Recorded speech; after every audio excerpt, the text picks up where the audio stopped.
The sun hung low over the dusty plains of Nevada, painting the sky in shades of crimson and gold as Samuel Hayes rode toward his ranch. His hands, weathered and scarred from decades of hard labor, gripped the reins with the kind of certainty that comes only from a lifetime spent in the saddle. At 62, Samuel had seen more sunsets than he cared to count, each one a reminder of time passing and opportunities lost. But today felt different. Today carried a weight he couldn't quite name, like a storm gathering on the horizon of his soul. The ranch came into view, its fences sagging in places, the barn doors hanging slightly askew. It wasn't much, but it was his. Every board, every nail, every blade of grass represented blood and sweat and stubborn determination. His late wife Martha had loved this place with a fierce devotion that matched his own. She'd been gone 5 years now, taken by fever one bitter winter, and Samuel still felt her absence like a missing limb. Their son Jacob had left for California years before that, chasing dreams of gold and glory, and the letters had stopped coming long ago. As Samuel approached the gate, he noticed something unusual. A young woman sat on his porch steps, hunched over with her face in her hands. She looked no older than 20, with dark hair falling in tangled waves around her shoulders and a dress so worn it might have been held together by prayers alone. Beside her sat a small boy, maybe 4 or 5 years old, with wide brown eyes that watched Samuel's approach with a mixture of fear and desperate hope. Samuel dismounted slowly, his joints protesting the day's ride. The woman looked up at the sound of his boots on the wooden steps, and he saw that her face was bruised, a dark purple shadow spreading across her left cheek. Her lip was split, and dried blood stained the collar of her dress. The boy clung to her arm, silent and trembling. "Help you, ma'am?" Samuel asked, keeping his voice gentle despite the anger rising in his chest at the sight of her injuries. She stood on unsteady legs, swaying slightly. "Please, mister. We got nowhere else to go. My husband, he drinks. Tonight he went too far. And I knew if I stayed, he'd—" Her voice broke, and she pulled the boy closer. "This is my son, Timothy. I just need a place for the night. Just until I can figure out what to do next. I can work. I can cook and clean. I won't be a burden, I swear it." Samuel looked at the woman, at the child, at the desperation written across both their faces. Every practical bone in his body told him to be cautious. He didn't know these people. Taking in strangers was dangerous business, especially out here where the law was a 2-day ride away and justice often came from the barrel of a gun. But then he saw something in the boy's eyes that reminded him of Jacob at that age, back when the world still seemed full of wonder instead of disappointment. "Name's Samuel Hayes," he said finally. "You can call me Sam. Come on inside. I'll get you both fed and cleaned up. We'll talk about the rest in the morning." The woman's eyes filled with tears. "Thank you." "God bless you, sir. My name's Caroline. Caroline Miller." That night, as Caroline and Timothy slept in the spare room that had once been Jacob's, Samuel sat on the porch with his rifle across his lap. He told himself he was just being careful, watching for whoever might have hurt that woman.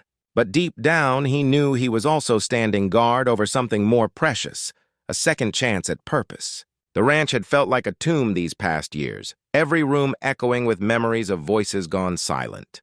Now, even for just one night, it felt alive again. The next morning, Caroline proved as good as her word. She had breakfast ready before sunup, the smell of bacon and coffee filling the house with warmth. Timothy sat at the table, still quiet but with less fear in his eyes. As they ate, Caroline told her story.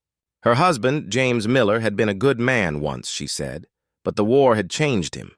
He'd come back from fighting the Confederacy with nightmares that turned him mean. The drinking started slow, but grew steadily worse until the man she'd married disappeared entirely, replaced by a stranger who wore his face. "I tried to help him," Caroline said softly, staring into her coffee cup. "Lord knows I tried. But last night when he raised his hand to Timothy, I knew it was time. A woman can endure a lot, but not that. Never that." Samuel listened without judgment, recognizing the courage it took to leave, to choose the unknown over the familiar hell. He thought of Martha, of how she'd always said that kindness costs nothing but means everything. He'd been so focused on his own loneliness, his own losses, that he'd forgotten what it felt like to be needed. "You can stay," he said simply, "long as you need to. There's work enough for everyone, and this house is too big for just one old man anyway." Caroline's hand flew to her mouth. "I can't ask you to do that." "You didn't ask." "I'm offering. I won't lie to you, though. If your husband comes looking, there might be trouble. I'm not a violent man by nature, but I protect what's mine. And while you're under my roof, that includes you and the boy." 3 days later, trouble arrived exactly as Samuel had predicted. James Miller rode up to the ranch just after noon, drunk and furious, shouting for his wife. Samuel met him at the gate, rifle in hand, but pointed at the ground. "Turn around and ride out," Samuel said calmly. "There's nothing for you here." James was a big man, younger and stronger than Samuel, with the wild eyes of someone whose demons had taken the reins completely. "That's my wife in there, my son." "You got no right. They're people, not property, and they chose to leave. Respect that choice." James's hand moved toward the gun at his hip. "Old man, you don't want to do this." Samuel felt his heart hammering but kept his voice steady.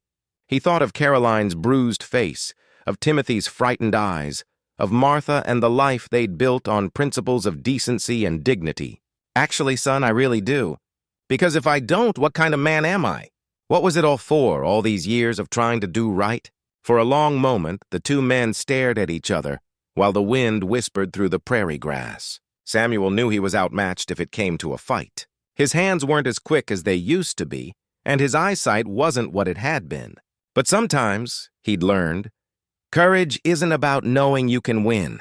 It's about standing anyway because sitting down isn't an option.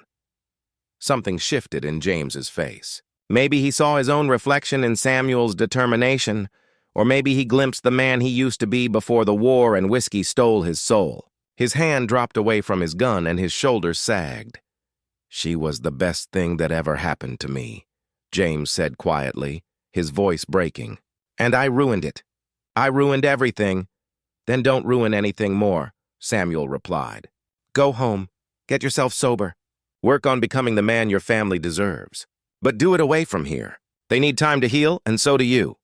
James nodded slowly, tears cutting tracks through the dust on his face. He turned his horse and rode away without another word, growing smaller and smaller until he disappeared into the shimmering heat haze. The months that followed brought a transformation to the ranch that Samuel could never have imagined. Caroline's presence filled the empty spaces in ways that went beyond clean floors and hot meals. She sang while she worked, old hymns that Martha used to love, and the sound chased away the loneliness that had haunted the house like a ghost. Timothy thrived in the open air, his laughter ringing across the fields as he learned to ride and care for the animals. Samuel found himself teaching the boy everything he'd once hoped to teach Jacob, all those lessons stored up with no one to receive them. He showed Timothy how to mend fence, how to read the weather, how to gentle a skittish horse with patience instead of force. And in teaching, Samuel discovered he was also learning, remembering joy he'd thought lost forever. One evening, as autumn painted the cottonwoods gold, a letter arrived. It was from Jacob, the first in 3 years. He'd gotten married, he wrote, and was coming home for a visit, bringing his new wife to meet his father. Samuel read the letter 3 times, hardly daring to believe it. That night, he told Caroline and Timothy the news. "You've brought me luck," he said with a smile. "Everything started changing when you arrived." Caroline shook her head gently. "We didn't bring you luck, Sam. You brought yourself back to life. You chose kindness when you could have chosen safety. You stood up when you could have stepped aside. That takes a special kind of courage, and it creates ripples that spread farther than you know." As Samuel looked around his table that night, at the faces illuminated by lamplight, he understood something profound. Life had taken much from him. There was no denying that. But in choosing to give what he could, in opening his door and his heart to strangers, he discovered a truth Martha had known all along. We save ourselves by saving others. We find family not just in blood, but in the choices we make to show up for each other, day after ordinary day. The ranch no longer felt like a tomb. It had become what it was always meant to be, a home.